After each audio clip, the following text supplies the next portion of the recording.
there, welcome to Point A. I'm Coach Kieran DiOrio. I help high-performing professionals accelerate their family happiness without sacrificing their business success. Quick video here on overwhelm. I know it's a huge topic, very much an epidemic. I don't need to define it for you. Maybe it feels a little bit like what I'm sitting on here, where our foundations just get washed away by the sheer volume of tasks and responsibilities that we tend to take on in a high-performance lifestyle.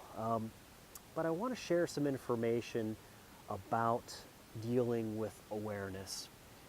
This first step, if you're familiar with my energy work, you might be able to guess what it is. It's awareness. And I don't mean being aware that you are overwhelmed. More so, I'm talking about having an awareness of what's actually going on and who you're actually being when you become overwhelmed. Let me explain. You see, humans tend, under stress and under overwhelm, to go to some of our lower forms of energy, our weakest modes of operation. This will manifest in a lot of different ways, but emotionally, when we're overwhelmed, this is that feeling of hopelessness or being lost that we'll experience in those times. It's a lot of the fear or worry, guilt that comes up when we get overwhelmed, right? And then that'll translate into different behaviors. Avoidance is a big one. Sometimes there's so much to do that we end up doing nothing, right? Sometimes we engage in conflict as a way to deal with a period of overwhelm, right? And sometimes we'll just plain disengage because, again, there's so much to take on. We tend to take on nothing. So these are all normal, very natural responses to being overwhelmed. But here's the important thing to remember.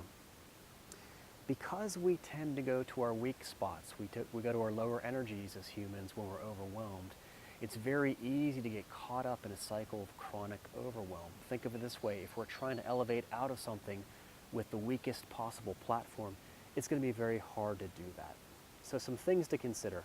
There are ways to deal with overwhelm. You probably have colleagues, or maybe you yourself, you might say to your friends and family, hey, at the year end, the business cycle, it's so crazy. I'm not going to be in the picture. I can't make any big decisions because I'm just washed overboard with work at the end of the year. And that's an absolutely valid, very, it's definitely a strategy for overwhelm. But I would define that more as a way of coping rather than addressing the overwhelm. So there is a more powerful way, but let's start with that awareness. First off, be aware. Be aware of what's really going on and who you're really being when that overwhelm comes up. The next step I'd like you to do is join me this Wednesday, May 15th, 12:05 live at the Point A Coaching and Consulting YouTube channel. I'll be kicking off the first installment of Ending Chronic Overwhelm. So until then, I'm Coach Kieran DiOrio. I'm available for group, professional, individual, as well as speaking engagements. Look me up at pointacoachingandconsulting.com or give me a call at 724-331-9263, and we'll see you next time.